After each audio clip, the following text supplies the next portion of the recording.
So this is the 7-week blog. Just woke up from a nap, so I'm kind of groggy still. But I wanted to make sure I updated you guys on our trip to Italy.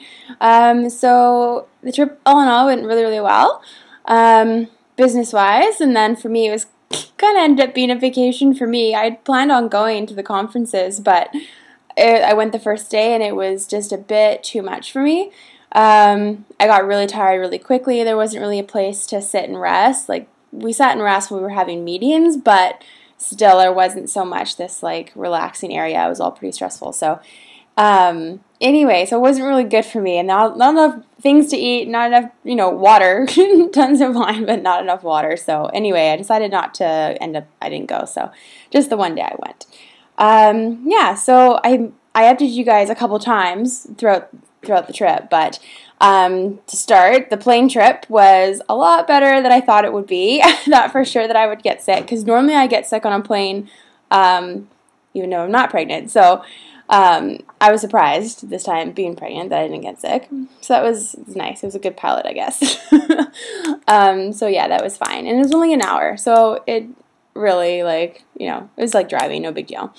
So we landed, and we got our little smart car, because it's like the only thing we know how to drive.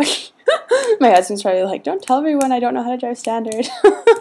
But anyway, we were like, just grew up not driving standard. So anyway, we have a little smart car, and we were driving down the road on the highway, and the speed is like 150 is like the speed limit, like the lowest you go. So I guess you can say it's the speed limit. It's just like a suggested speed, and everyone goes like about 200 or like about. So anyway, it's pretty fast. So our little smart car like tops out at 160-ish. So anyway, so we're pedal to the metal, and all of a sudden our car is just like bam, bam, bam. I mean, these horrible noises. So we had to pull over on the side of the road, and we got out. Of course, I don't know anything about cars. So, and plus in a smart car, the engine's like underneath the car. Like, you have to like take the car apart to get to the engine. So anyway, there's nothing we could do about it.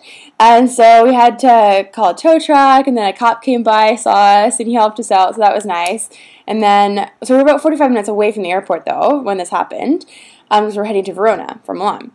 So anyway, and then the tow truck came, towed our little smart car on this massive truck, and we had to go all the way back to the airport again to get a new car. So everything was covered by the company, the rental car company, so it was fine, but it was just like really an inconvenience, and I was so tired and so hungry. And the thing about Europe, France isn't as bad, but Italy, they eat at certain times, and that is that. If you're hungry at 3 p.m., too bad. You're not eating. Like, the restaurants are closed at 2. That's when lunch is finished. So it was really hard when we got off the plane, because we were on the plane at lunchtime, and we landed, and there was like nothing to eat. So I bought like those 2 crackers that you buy here in France. So I ate an entire package of those, and then we stopped at like a convenience store just to get like some water and some nuts. But yeah, and then we didn't end up eating until, I guess, like 6, because we went back to the airport. So they had stuff obviously open all the time in the airport. So we had a snack before making our way back to Milan, or Verona. So anyway, it was really like hard start of the trip. But we got to Lake Garda, which is like, it's like half an hour away from Verona, and that's where we ended up staying. So I'm not sure if, people who are watching this have ever been to that area before.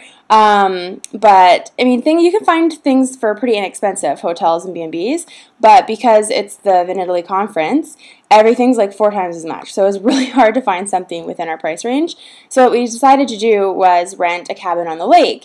And it was great. So everything was like, I think it was €120 for the whole week. So it's like so cheap, and it was nice. So it had like 2 bedrooms, nice bed, full kitchen, and full bathroom.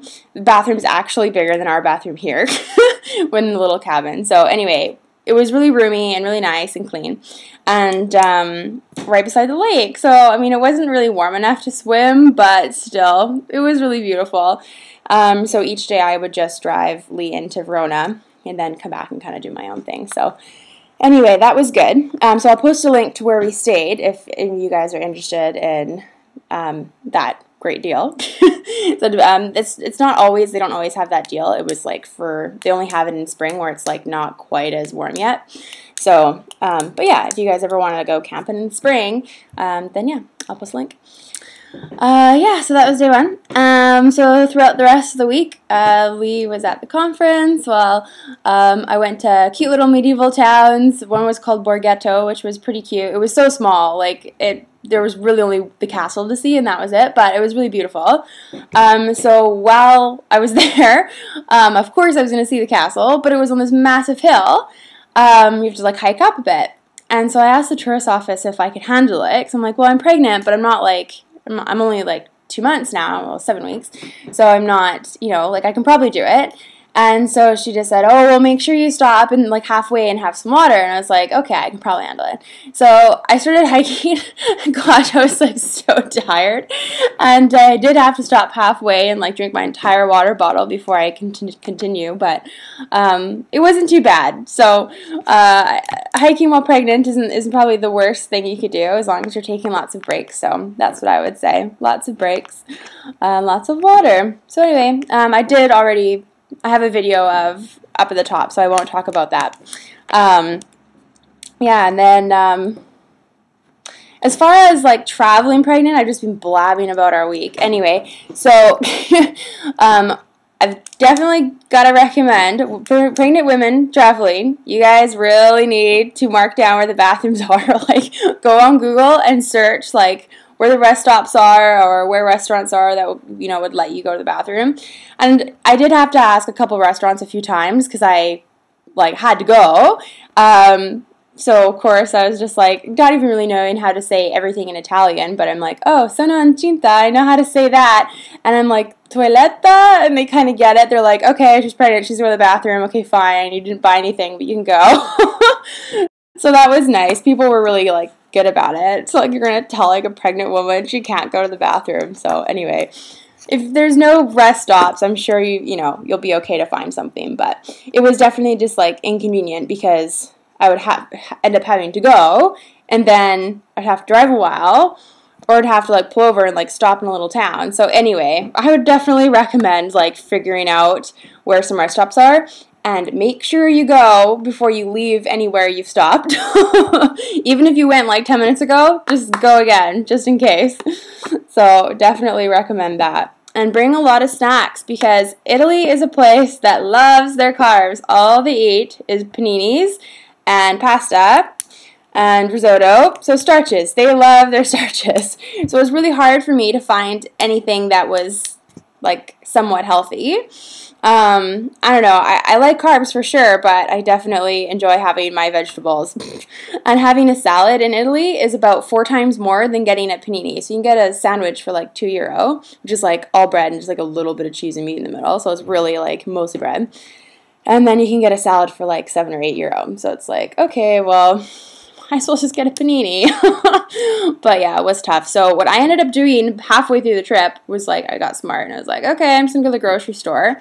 And so I just bought like some nectarines and a cucumber and then some nuts, things that I can like eat in the car that aren't, too unhealthy for you. So that's what I would recommend doing as well. And it's not too expensive to do that. Like, it's actually cheaper in France. So it was funny because when we were in Italy like 2 years ago, everything was so much cheaper. So it was interesting to go back 2 years after and see that, wow, prices have really, really gone up. So anyway, but still, it's cheaper than getting like a €7 salad. So that's what I would recommend doing. And naps. I had to take a lot of naps. It was quite a few long days for me because I was walking pretty much all day, touring around, seeing different cute little cities and doing different things. I wanted to get out and explore. So anyway, I had to go back to the cabin. Pretty much every day I did. There was one day I missed, but yeah, every day I went back around like 5 and had like a 45-minute nap before going for another walk before I'd go get Lee. So definitely recommend that as well. Take naps, eat lots of snacks, and drink lots of water. So anyway, it worked for me. It was good. I was feeling good. In the morning, I'm still really like groggy getting up in the morning. I feel really dizzy and nauseous and lightheaded. Again, I think I updated you guys already, but it has more to do apparently with my blood pressure and my blood sugar than being pregnant. I mean, obviously it has something to do with it, but yeah. So what I started doing, I guess this is kind of going into this week, but I was doing it while we were in Italy too. I just put a little bag of, or a little cup of cashew, like a mixed nut package with like craisins in it. So I would just kind of eat those in bed before I woke up, and it really helped. It just gave me that like little bit of energy that I needed to like get out of bed. So that was good. I'd recommend doing that. Or have like an apple, or I don't know. Or if your husband's really nice, he could get up and make you breakfast. Lee has done it quite a few times for me now that I've kind of like said something. He realizes that I like really need to get something, but I normally I'll get up, and because I wake up first, so I'll do it, which is like not a big deal at all. But no, I like really cannot get out of bed unless I eat something. Like my head is just like, I'll like pass out if I get up. So it's really uncomfortable. And again, it's mostly my blood pressure. So the doctor said to eat something like right away. So that works. That's beside the bed.